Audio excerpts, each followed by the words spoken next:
Estoy sentado sobre el vacío, a 12 metros de altura. He confiado en los ingenieros del Trinity College. Estoy aquí porque esto es una metáfora de nuestra situación actual. Estamos al borde de un precipicio. Si no reaccionamos, ahí es donde acabaremos. El cambio climático se está acelerando y los científicos buscan una solución para frenarlo. Algunos proponen combatirlo cambiando nuestra forma de producir y de consumir. Otros sugieren intervenir directamente en el clima. Los críticos dicen que eso es un parche. Ignora nuestra forma de vida, que produce niveles elevados de gases de efecto invernadero. Aún así, lo que proponen parece una solución mágica. Se llama geoingeniería.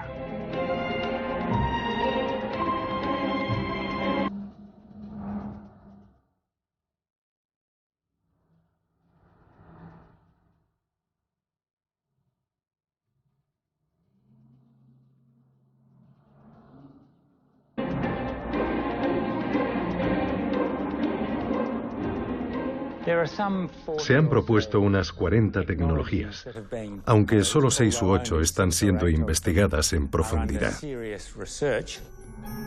Algunas de esas propuestas se basan en la extracción del carbono de la atmósfera, creando bosques artificiales, construyendo aspiradores gigantes o estimulando el crecimiento del plancton. Hay quien recomienda reducir los efectos de las radiaciones solares pintando las carreteras y los tejados de blanco o con espejos que reflejen la radiación y la devuelvan al espacio. En mi opinión, el método que tiene más posibilidades de desarrollarse en el futuro es la inyección de aerosoles sulfatados. Sería como instalar una especie de filtro solar o de sombrilla alrededor de la Tierra para enfriar el planeta. Para mí, la geoingeniería es un conjunto de técnicas que pueden ayudarnos a adaptarnos y hacer frente al cambio climático, incluso para impedir que se produzca ese cambio o para contrarrestarlo de una forma u otra. La geoingeniería es una intervención deliberada a escala planetaria. Es importante que sea una acción intencionada y que sea a gran escala. Por lo tanto, la jardinería no sería geoingeniería porque solo se realiza a la escala de tu jardín. Proponían 3 posibles soluciones. La primera es cambiar nuestro comportamiento, la segunda adaptarnos y la tercera intervenir. Lo que me preocupa de la segunda, la adaptación, es que la población que tiene menos responsabilidad en el cambio climático es la más vulnerable y la menos capaz de adaptarse rápidamente a él. Reducir las emisiones es lo mejor, pero cada vez emitimos más dióxido de carbono. Esa podría ser la respuesta. Pero tras 4 décadas de informes cada vez más alarmantes de los expertos del Grupo Intergubernamental sobre el Cambio Climático de Naciones Unidas, el mundo está lejos de reducirlas. Se han reunido en 21 ocasiones sin llegar a ningún acuerdo. La voluntad política nunca será más fuerte. Esta es nuestra oportunidad. Si fallamos hoy, pasarán años antes de que tengamos una ocasión mejor. Hay 2 tipos de países en el mundo en lo que respecta a su política oficial en materia de cambio climático. Están los países que dicen, hablemos y no hagamos nada. Y los que dicen, no vamos a hacer nada. Y en las grandes cumbres, los del primer grupo dicen a los del segundo, venga, fingid como hacemos nosotros. Y los otros dicen, no vamos a fingir.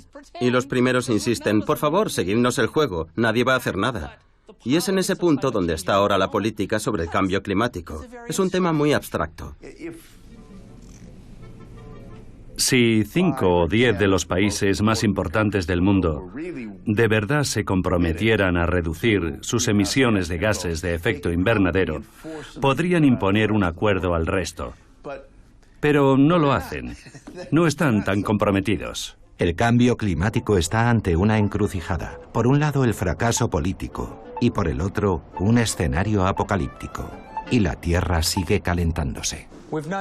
Desde hace 25 años, sabemos que el hombre es el responsable del calentamiento global y que estamos acumulando problemas para las generaciones futuras. y el tiempo se agota. Puede no producirse de una forma lenta y previsible. La historia de la Tierra nos enseña que el cambio climático puede suceder inesperadamente, cambiando a un nuevo estado en unas pocas décadas o incluso en escasos años. Descubrimientos recientes han disparado el temor a una brusca aceleración del cambio climático. En julio de 2014, los pilotos del helicóptero de una compañía dedicada a la extracción de gas natural descubrieron un misterioso cráter en mitad de una península siberiana. La población local la conoce como Yamal, el fin del mundo. Un equipo de científicos rusos estudió el cráter, que tenía 30 metros de diámetro y 70 de profundidad. Poco después se descubrieron decenas de cráteres similares, y las investigaciones continuaron durante el invierno. Los investigadores creen que se produjeron por la presión acumulada en bolsas de gas metano, un gas de efecto invernadero 25 veces más peligroso que el dióxido de carbono. Su aparición demuestra que el hielo ya ha empezado a fundirse. Este tipo de emisiones de metano en la atmósfera, si no se detienen, podrían desencadenar una extinción masiva.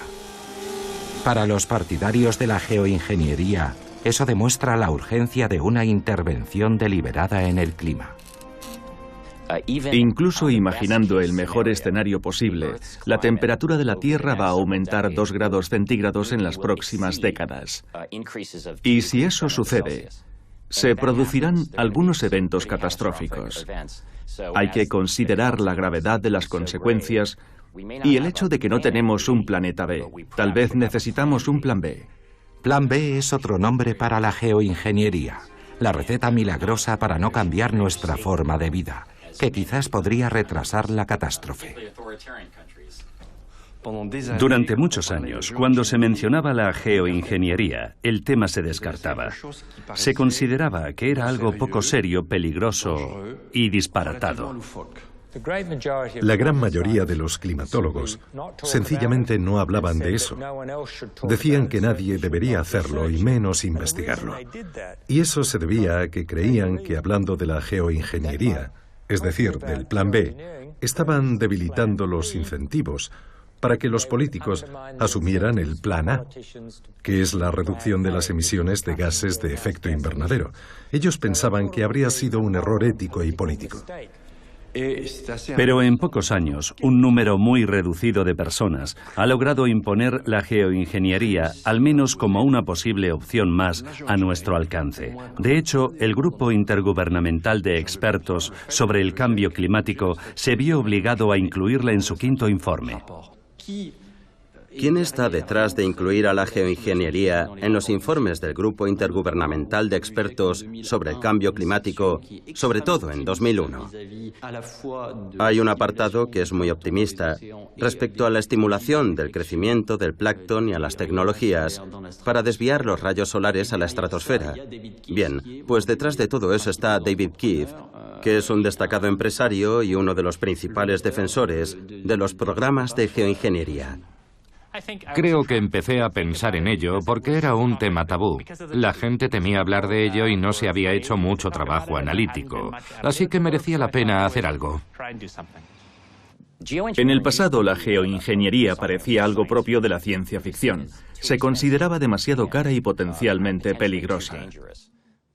La gente responde de forma instintiva e inmediata a la idea de que se pueda actuar sobre el clima. Algunos piensan que es una perspectiva aterradora y que, en cierto modo, jugamos a ser Dios. Cuando miramos este cuadro de Charles Lacoste, titulado La mano oculta, creo que es esa mano oculta de la naturaleza la que impulsa a la humanidad hacia una nueva fase de su existencia. Los pequeños afanes humanos siempre se han visto eclipsados por el mundo natural, que tiene su propio plan y que sigue su propio rumbo. Y si así lo decide, puede barrernos de la tierra como a hormigas. Los defensores de la geoingeniería creen que tienen el poder para controlar esa mano de la naturaleza y convertirla en una mano protectora. En los años 60 y 70, científicos rusos y estadounidenses hicieron pruebas bastante desastrosas para manipular el clima. Sin duda es una vieja fantasía del hombre. La geoingeniería tiene mala reputación debido a los fantasmas del pasado, en parte porque hablamos de controlar la temperatura media de la Tierra, pero también porque en el pasado se proponía modificar el mundo para acceder a los recursos de ciertas regiones. Situamos su origen a principios de los 60, cuando se concebían proyectos grandiosos y delirantes para controlar la naturaleza. Pero hay muchos comienzos, no solo uno. Dos historiadores de la ciencia han descubierto lo que durante mucho tiempo fueron secretos de Estado. Cuando terminó la Segunda Guerra Mundial, John von Neumann puso en marcha un ordenador capaz de predecir el clima. Para entender los fenómenos atmosféricos, von Neumann usó máquinas que se crearon para fabricar la bomba atómica. Von Neumann pensaba que si podía predecir la meteorología con un ordenador, también se podría conseguir el clima que quisieras. Es decir, se podría crear cambiando las variables atmosféricas. Y de ese modo, así tendrías el tiempo que desearas. De forma que si querías que lloviera, podías hacerlo. Si querías que el tiempo fuera seco, que el cielo estuviera despejado o que nevara, podías hacerlo. Sería posible cuando quisieras y donde quisieras. Y en aquella época, en el año 1946, Irving Langmuir investigaba en los laboratorios de General Electric la formación de cristales de hielo en las nubes. Les habla Vincent Schaffer. Me gustaría enseñarles algunos de nuestros experimentos. Utilizando un congelador casero como este, que tiene una temperatura de unos 17 grados bajo cero, podemos crear nubes superfrías iguales a las de la atmósfera, soplando en el interior del congelador. El aire húmedo de nuestro aliento se condensa y forma una nube en pocos segundos. Después podemos hacer varias pruebas para ver si podemos convertir esa nube superfría en nieve. Si cogemos un trozo de hielo seco y lo rayamos, haciendo caer algunos fragmentos en la nube fría, se forman estelas similares a las de los aviones en el cielo. Estas estelas contienen millones de cristales de nieve microscópicos que crecen rápidamente. Así que el ejército estadounidense se quedó fascinado con la idea de que podían tener la meteorología que quisieran y cuando quisieran, en cualquier circunstancia. Y pensaron, vaya, si hay tanques enemigos en alguna zona, podemos hacer que el suelo se enfangue para que se atasquen. Si queremos que en algún lugar no haya comida suficiente, podemos provocar una sequía y acabar con sus cosechas. Si queremos que los aviones despeguen cuando hay niebla, podemos eliminar la niebla. Para inmovilizar la aviación enemiga, podemos hacer que la niebla cubra su aeródromo. Y lo mejor de todo es que nadie podrá acusarnos de nada, porque no es como las armas nucleares que dejan radiaciones en el aire cuyo origen puede rastrearse. Esto nadie puede probarlo. Mejor que una bomba. El clima podría ser el arma definitiva, furtiva y devastadora. Solo faltaba encontrar la fórmula que permitiera hacerse con el control de las nubes. El doctor Langmuir ha anunciado que ha descubierto que las nubes con temperatura superior a 0 grados pueden, bajo determinadas condiciones, sembrarse con una pequeña cantidad de agua. Y esa reacción produciría lluvia real. Por primera vez en la historia, el hombre tiene la capacidad de ejercer cierto control sobre el clima. Probablemente sea el logro más extraordinario del año. De modo que decidieron invertir dinero en un programa llamado Proyecto Cirrus, basado en las investigaciones de Langmuir, en el que los aviones militares volaban con el objetivo de hacer agujeros en las nubes. Quizá no parezca algo muy importante. ¿Para qué querría nadie hacer agujeros en las nubes? Pero si estás pilotando un avión y necesitas aterrizar, si no puedes ver la pista, esparces yoduro de plata desde el avión para hacer un agujero en las nubes. Y así podrás ver la pista y aterrizar. ¿Por qué es tan importante este documento secreto desclasificado? En él se habla de pronósticos meteorológicos para operaciones aéreas, pero también del control de la meteorología en maniobras terrestres y aéreas. En él se recoge el interés del ejército por todas las áreas de la ciencia del medio ambiente.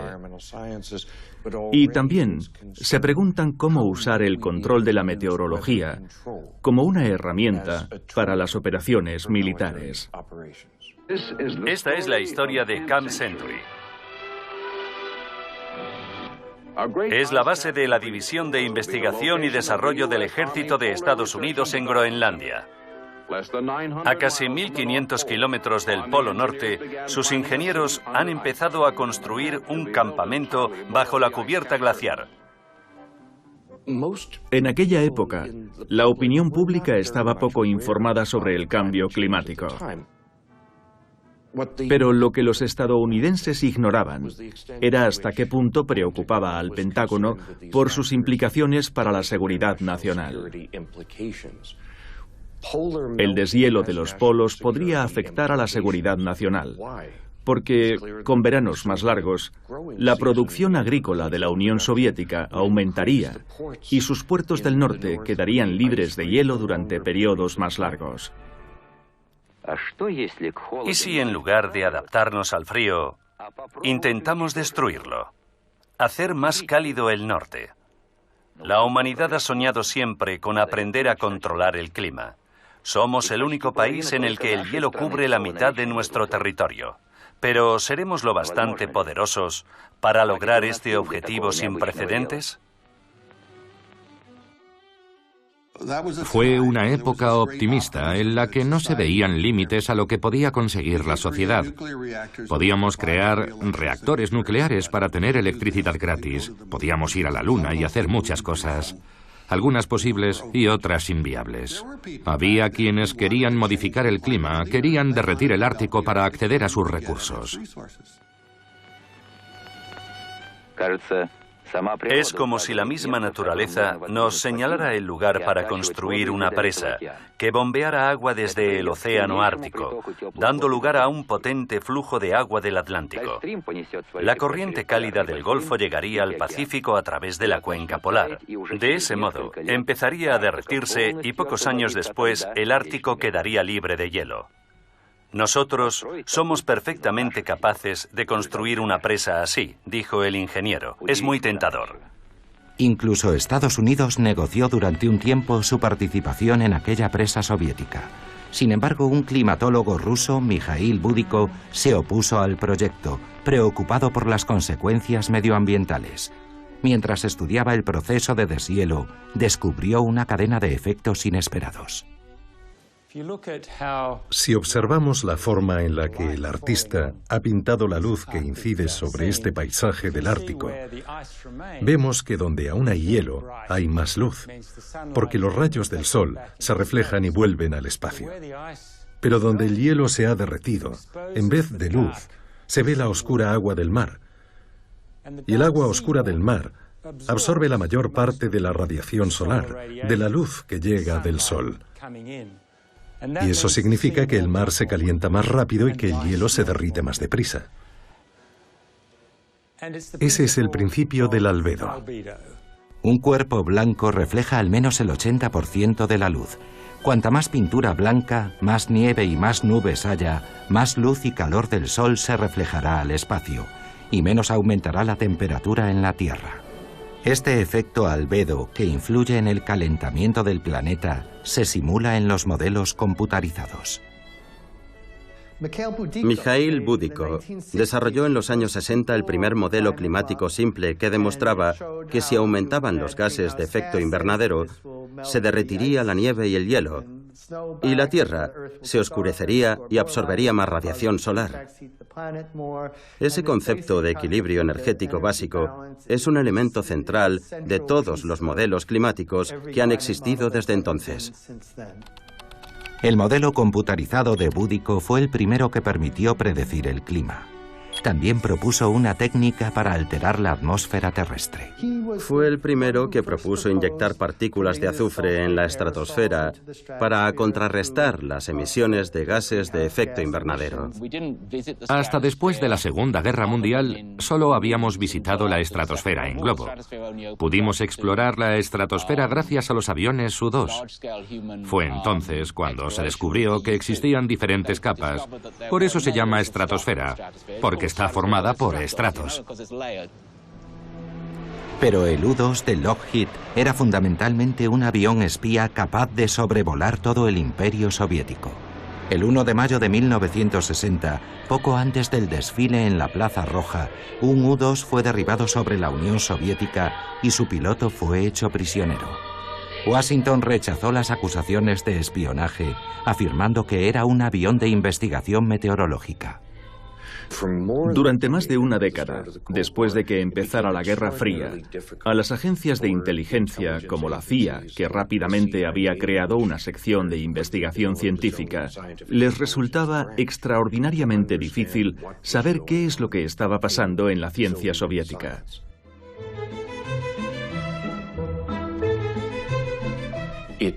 Tenían miedo de que los soviéticos los adelantaran en todas las áreas de investigación, incluido el control del clima.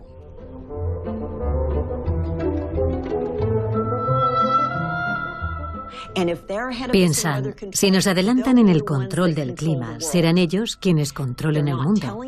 Ellos no publican nada de lo que están haciendo, por tanto tiene que ser un secreto. Y si trabajan en secreto, puede que ya nos hayan adelantado. Tenemos que invertir más dinero, pero nuestro programa también tiene que ser secreto. La paranoia de la Guerra Fría llevó al Pentágono a realizar lo que denominó experimentos de guerra climática. En la práctica se reducían a poco más que intentar modificar el clima local mediante la mejora de la técnica de siembra de nubes. ¿Y cuál era la tecnología más avanzada en esta investigación estratégica nacional? Mangueras para regar el jardín compradas en ferreterías. En la Casa Blanca, al presidente Kennedy y a su equipo de asesores científicos les preocupaba que se utilizaran explosiones nucleares o misiles balísticos para cambiar la temperatura terrestre. Aunque el presidente denunció los peligros de esos experimentos, no interrumpió los programas de investigación del ejército de Estados Unidos. El presidente Lyndon Johnson se mostró interesado en continuar los programas iniciados por Kennedy, al que sucedió tras su asesinato en 1963. La nuestra es una época de cambios. Cambios rápidos y fantásticos que nos desvelan los secretos de la naturaleza y que ponen en nuestras manos nuevas armas de control y de destrucción. Lyndon Johnson pensaba que las ciencias ambientales podían rendir todo tipo de servicios al hombre. En especial le interesaba poder llevar agua a aquellas regiones que más la necesitaban. Lo veía como una herramienta diplomática, y eso fue lo que impulsó los ensayos para el control del clima en la India durante la sequía de Bihar. Un asesor animó al presidente a construir un arsenal de armas climáticas. Era tan famoso que Kubrick lo convirtió en protagonista de una de sus películas. Dr. Strangelove. Or How I Learned to Stop Worrying and Love the Bomb.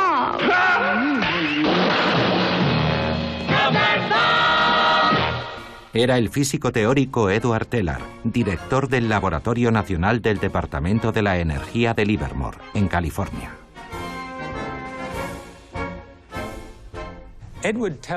Edward Teller es un personaje muy famoso. Quizás algunos dirían que tristemente famoso del periodo de la posguerra. A menudo es también conocido como el padre de la bomba de hidrógeno. Edward Teller tuvo un papel esencial en el inicio y en el avance de la Guerra Fría, por el desarrollo de armas nucleares cada vez más sofisticadas. Él dijo, fabriquemos un arma como la del Dr. Strangelove, la máquina infernal, un arma tan terrible que nadie se atreverá a usar nunca. Trabajó en el desarrollo de la bomba de hidrógeno, que él llamó la Super.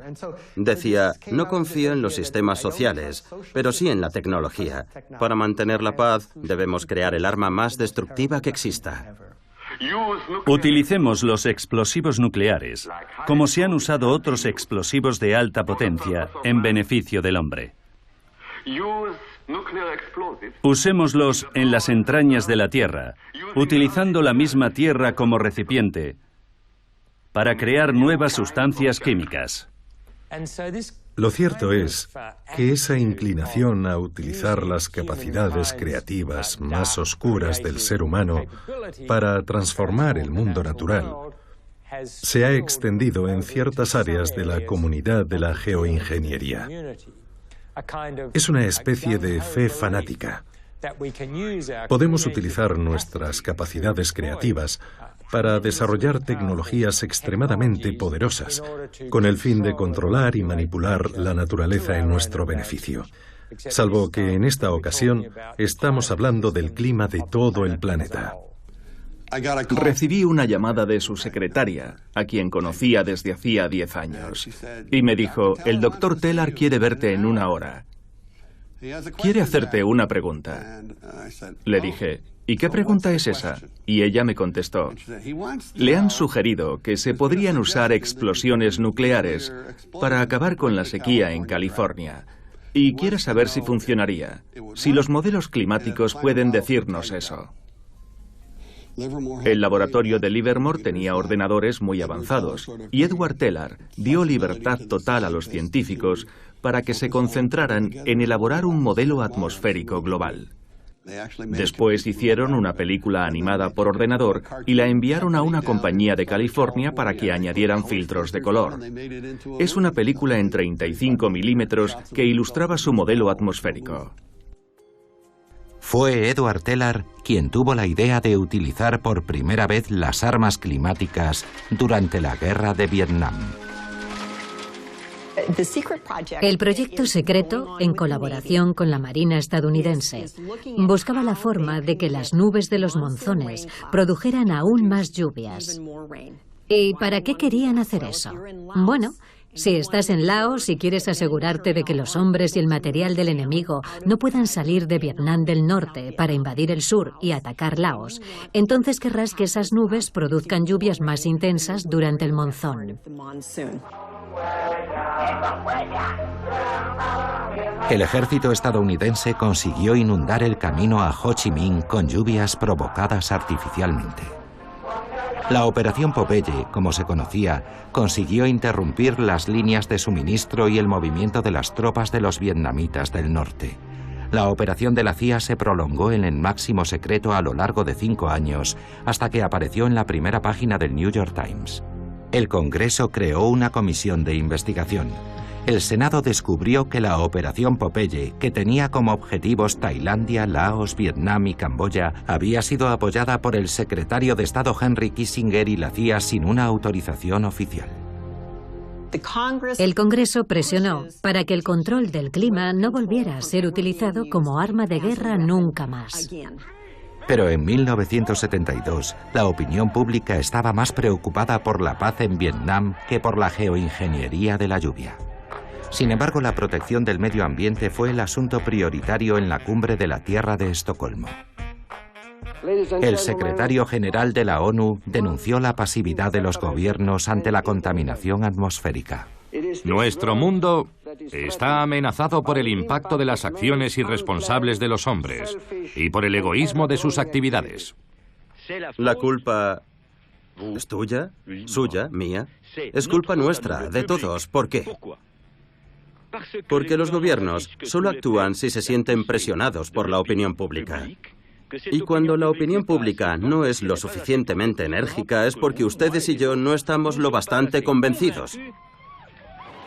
Indira Gandhi, primera ministra de la India, va a participar en la primera conferencia de Naciones Unidas sobre el medio ambiente. Fue recibida por el secretario general de la conferencia, Maurice Strong. El hombre moderno debe restablecer el vínculo indestructible que nos une a la naturaleza y reconocer, como lo hicieron nuestros antepasados en la India hace siglos, que solo podemos coger de la tierra y de la atmósfera lo que podamos devolverles. Era la primera vez que el mundo se reunía para pedir que acabara el abuso descontrolado del medio ambiente. Ese año un grupo de científicos publicó un informe sobre las consecuencias del agotamiento de los recursos naturales del planeta. Han creado un modelo computarizado del clima para conocerlo a largo plazo y han descubierto, como se explica en el libro Los límites del crecimiento, que al ritmo actual el planeta solo podrá mantenernos unos 100 años, aunque podrían ser 50. El estudio fue dirigido por Dennis Meadows del Instituto Tecnológico de Massachusetts. Para los delegados en la conferencia de Estocolmo, la llamada a la acción desafiaba la base misma del crecimiento económico desde la revolución industrial. Monet captó la esencia de la modernidad en este cuadro. En él vemos las barcazas de carbón en el río Sena, que llevan esa fuente de energía indispensable a la ciudad. Es cierto que la minería del carbón, el desarrollo del transporte y los procesos industriales hicieron posible el crecimiento económico moderno. Pero, por supuesto, fue también esa fuente de energía la que nos trajo la crisis climática en la que hoy estamos inmersos. Ante la magnitud del desastre anunciado, los científicos hicieron un inventario de soluciones mágicas para cambiar el clima. En un artículo del año 1974, Snyder y Kellogg, dos meteorólogos muy conocidos y muy respetados en Estados Unidos, explicaban que los problemas estaban empezando a evolucionar y que tal vez deberíamos pensar en la posibilidad de contrarrestar el cambio climático en algún momento, pero son muy reservados al respecto. Por poco prácticas que fueran esas propuestas, estaban considerando seriamente controlar el clima. Al recordar la lluvia artificial de la guerra de Vietnam, el mundo se reunió para prevenir una guerra climática. En los últimos años, se ha hecho evidente que los avances científicos y tecnológicos permitirán al hombre cambiar las condiciones climáticas o cambiar la composición dinámica de la estructura del espacio exterior de la Tierra. Y se habló en profundidad de ello, no solo para hacer que llueva sobre el enemigo, también para provocar una sequía y que la gente muera de hambre. Todo eso se consideró una forma de armamento climático. Y los químicos de la atmósfera tomaron conciencia de lo que llamaron el invierno nuclear. Así que empezamos a pensar en el humo. Lo investigamos y descubrimos que solo los incendios forestales producirían cantidades de humo tan grandes que impedirían que llegara la luz del sol. Los modelos computarizados de Crutzen para predecir el clima confirmaban que tras una guerra atómica, el invierno nuclear causaría la extinción masiva de humanos, plantas y animales del planeta.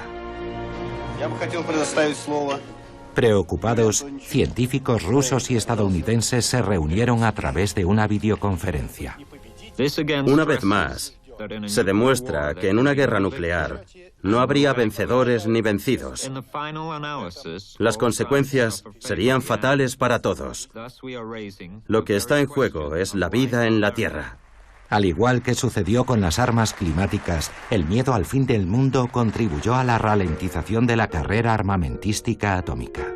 Sin embargo, Edward Teller no estaba de acuerdo con el desarme y siguió haciendo campaña por seguir aumentando el poder del arsenal atómico estadounidense.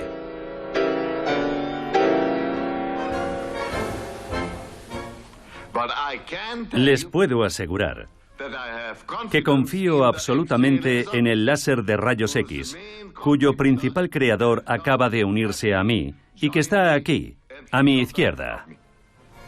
Lowell Wood estaba tan unido a Edward Teller, el Dr. Strangelove, que se ganó el apodo de Doctor Maligno. Nosotros vamos a Washington de vez en cuando y presentamos lo que hemos hecho, lo que estamos haciendo y lo que creemos que podemos hacer en determinado plazo de tiempo. Y todas las personas del gobierno con las que hablamos nos dicen, fantástico, seguid así, aquí tenéis más dinero.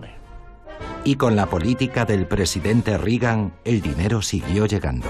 El presidente Edward Teller y Lowell Wood arrastraron a los soviéticos a una nueva carrera armamentística. No usaban ni el clima ni armas nucleares, era una carrera espacial conocida como la Guerra de las Galaxias. Pero la Unión Soviética fue incapaz de hacer frente al desafío. Con una economía debilitada y el país dividido, el bloque soviético carecía de los recursos financieros y políticos para competir.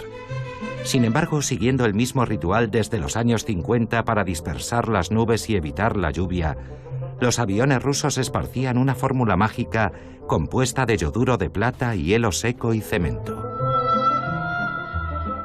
El resultado: la Plaza Roja iluminada por un sol radiante para celebrar el régimen comunista soviético todos los 1 de mayo.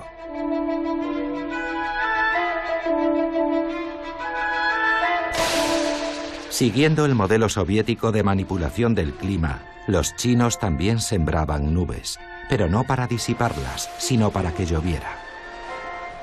Entonces se hacía en la Unión Soviética, así que durante los años 50, 60 y 70 se veía como algo bueno que los seres humanos pudieran modificar el curso de la naturaleza con sus propios medios. Decíamos, el hombre decidido vencerá al cielo. Durante mucho tiempo, China intentó manipular el medio ambiente en beneficio del hombre, y eso a menudo tuvo consecuencias desastrosas. Hoy la gente está más concienciada respecto a aquellas pruebas para intervenir en la naturaleza. Nosotros defendemos la idea de adaptarnos a la naturaleza, la integración entre el cielo y el hombre. En otras palabras, nos basamos en los conocimientos del Feng Shui. Cuando exploramos nuestros recursos naturales, tenemos mucho cuidado de seguir las enseñanzas del Feng Shui. Junio de 1991. Una gran erupción volcánica modifica los datos del clima. La nube de partículas provoca el descenso de medio grado en la temperatura global durante 3 años. Aquella fue la erupción más importante del siglo XX y la mejor estudiada. Aún la seguimos usando como patrón para mejorar nuestros modelos climáticos y para intentar entender cuál fue su impacto. Pinatubo es una referencia porque tenemos mucha información. Sabemos cuánto dióxido de azufre inyectó en la estratosfera y dónde y qué pasó con ese dióxido de azufre. Para Edward Teller, aquella erupción fue un golpe de suerte. Ahora que el enemigo comunista había desaparecido, había una nueva amenaza global: el cambio climático. Una de las primeras propuestas para usar aerosoles de azufre como solución para combatir el calentamiento global fue publicada en 1997 y estaba firmada por Edward Teller y Lowell Wood. Edward Teller decía, podemos desarrollar aerosoles para enfriar el planeta y quizás otros para calentarlo. Así podremos controlar el clima y elegir la temperatura que queramos. Lowell Wood y Edward Teller presentaron sus ideas en un congreso de científicos interesados en las posibilidades de la geoingeniería. En la conferencia del Instituto para la Investigación del Cambio Climático éramos unas 30 personas. Fue ahí donde conocí a Lowell Wood. Yo estaba allí y otras personas, entre ellas David Keith, dijeron, esa idea es una locura. Nosotros le dijimos, oye, Low, no sabes lo que estás diciendo. Es cierto que podrías hacer que descienda la temperatura media de todo el planeta, pero el mundo no es solo una temperatura. Cuando volví al trabajo, elaboramos el primer modelo informático de simulación de geoingeniería solar y para nuestra sorpresa funcionaba. Publicamos un primer artículo diciendo, bueno, aunque funciona muy bien en este simulador de clima, no podemos fiarnos de los resultados porque en el mundo real podrían ser diferentes. Pero en aquel momento, aquello no le interesaba a nadie. Solo cuando Paul Crutzen empezó a hablar del tema, la gente se interesó y volvió a leer los estudios que se habían hecho antes. Paul Crutzen fue autor de la teoría del invierno nuclear. Además de Premio Nobel de Química en 1995, por sus trabajos sobre la atmósfera, en especial sobre la formación y la desaparición del ozono. Un descubrimiento que permitió el primer y único acuerdo global prohibiendo utilizar ciertos gases que destruían la capa de ozono de la atmósfera. La gente comentaba que Paul Crutzen estaba escribiendo un informe en el que decía que tal vez deberíamos considerar crear a propósito una nube, igual que hacen los volcanes, para reducir la temperatura, porque piensa que no se está haciendo ningún esfuerzo para reducirla. Yo pedí a Paul que me enviara una copia del informe. Cuando lo hizo, le mandé algunos comentarios, pero aún así lo publicó en 2006. A Paul, sus colegas científicos, le criticaron con mucha dureza y severidad por haber roto el silencio en torno a la geoingeniería. Y tras aquella intervención, vimos un rápido aumento de los artículos científicos publicados sobre las diferentes formas de geoingeniería. El artículo de Paul es fantástico, pero en él no decía nada nuevo. Sin embargo, la persona que lo comentó marcó la diferencia. Creo que aquello fue el detonante, pero los detonantes solo funcionan cuando existe una fuerza acumulada que está a punto de explotar. Y en este caso, la fuerza era el hecho de que necesitábamos hablar de ello. No podemos tomar buenas decisiones sobre este tema mirando hacia otro lado o escondiéndonos. En Estados Unidos, los partidarios de la geoingeniería buscarían el apoyo de la opinión pública y de los líderes políticos.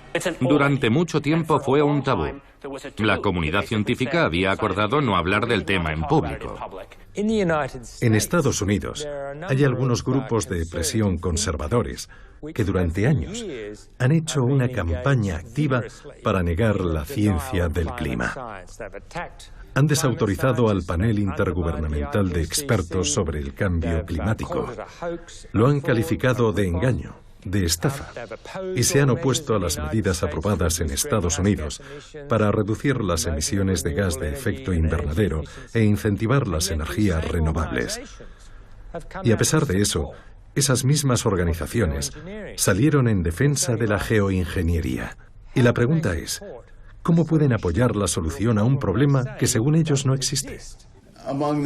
En el seno de los grupos conservadores, como nosotros, en el Instituto Hudson o en el Instituto de Empresa Americano, hay mucha gente, aunque no todos, pero sí muchos, que piensan que el cambio climático no representa una amenaza real.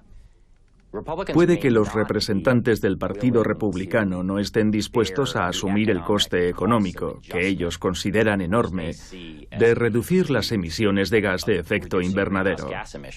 De hecho, eso supondría la transformación de toda la economía mundial.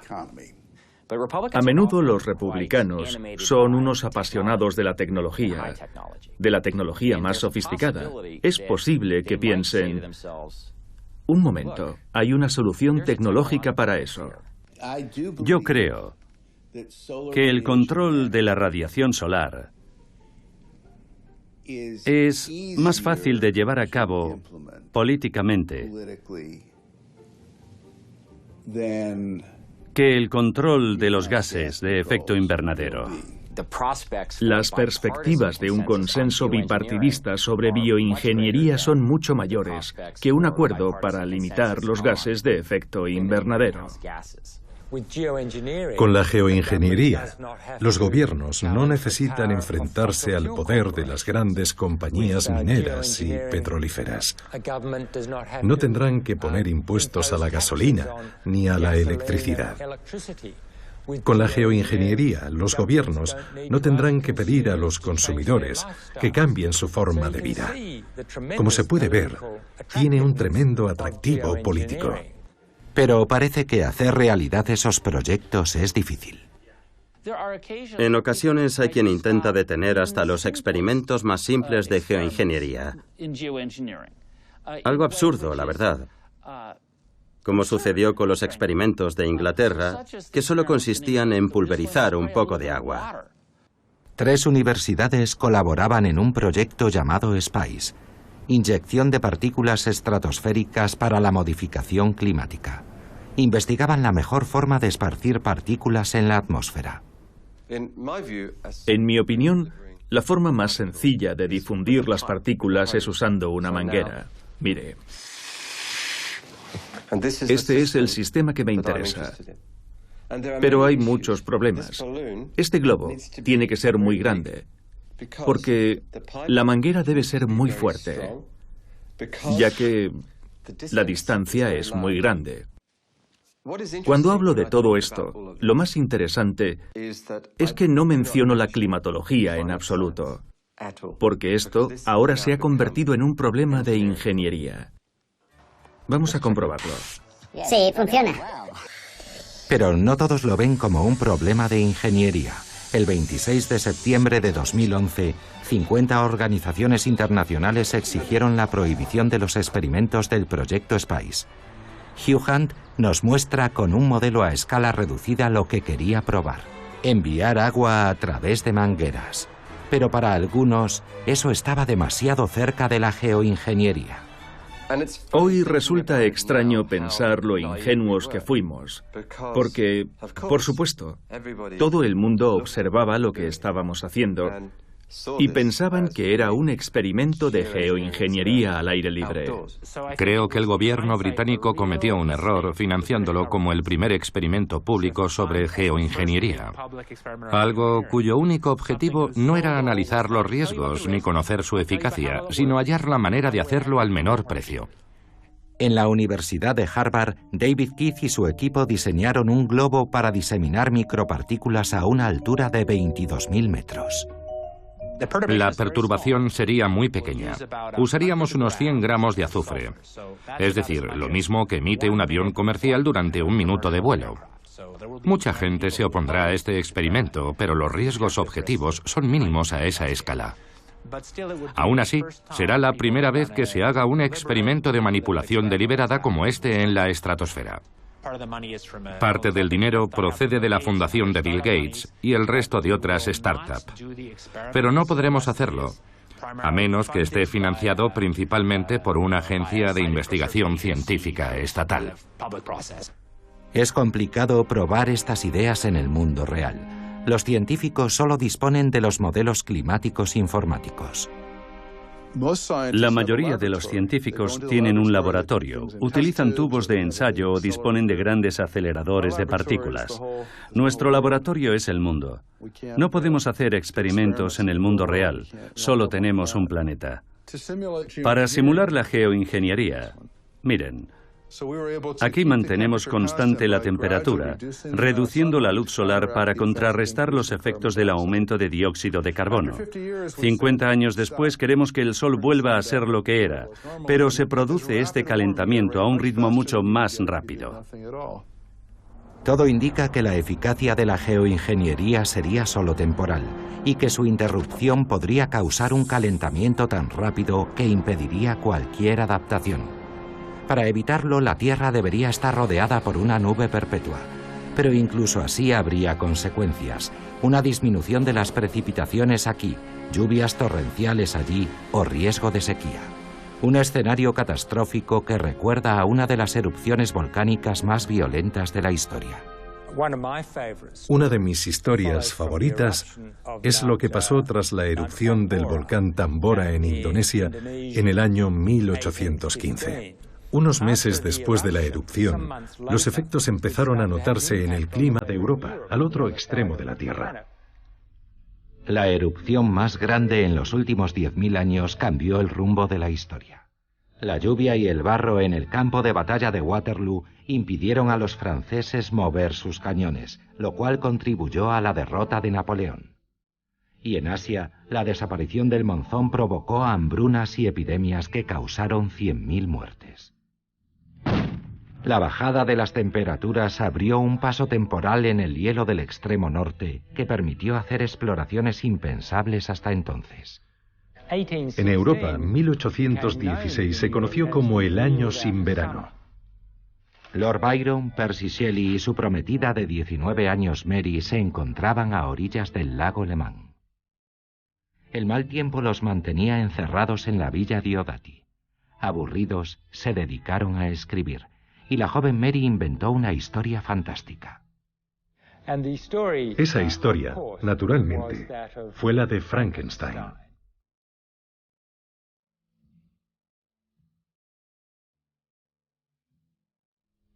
Y cuando su monstruo cobra vida, él descubre que no lo puede controlar. Muchos científicos tienen miedo de que ocurra lo mismo si usamos la geoingeniería para controlar el clima. Podríamos crear una especie de Frankenstein climático, utilizando nuestra tecnología mágica para intentar transformar el clima, para domesticarlo y regularlo. Y esa podría ser la peor locura que haya cometido nunca la humanidad. Los científicos se preguntan qué país será el primero en usar la geoingeniería. Y miran a China, ahora el primer contaminante del mundo, pero también uno de los países más afectados por el cambio climático. Cuando vas a Asia y sobrevuelas China, ves una nube enorme de densa contaminación. Esa contaminación mantiene el planeta más frío. Es una capa de polución que refleja una proporción mayor de la radiación solar entrante. Y por eso el planeta está más frío, tal vez en medio grado o 1 grado. Ahora hay muchos científicos climáticos preocupados por lo que podría suceder cuando el gobierno chino siga el ejemplo de los países ricos y empiece a limpiar el aire. Porque cuando en China y en la India desaparezca esa nube de contaminación, el planeta se calentará. Imaginemos que China decide hacer eso. Comienzan a enviar aerosoles de sulfato a la estratosfera y de repente se empiezan a perder las cosechas en Estados Unidos, como ya pasó en el año 2013. Entonces sucedió debido a fluctuaciones naturales, pero en este nuevo escenario no sabríamos si se debería a fluctuaciones naturales o a si China utiliza las tecnologías de la geoingeniería. ¿Elegirá China un medio como el control de la radiación solar y aportará su contribución al mundo ayudando a controlar el calentamiento global? Los chinos solemos ser bastante prudentes y preferimos ir paso a paso. De momento, el nivel de conocimiento científico es insuficiente para poder tomar una decisión. Debemos combinar la prudencia con el valor para que la investigación avance, aunando la cultura y la ciencia de Oriente y de Occidente. Pero ¿quién controlaría el termostato del mundo?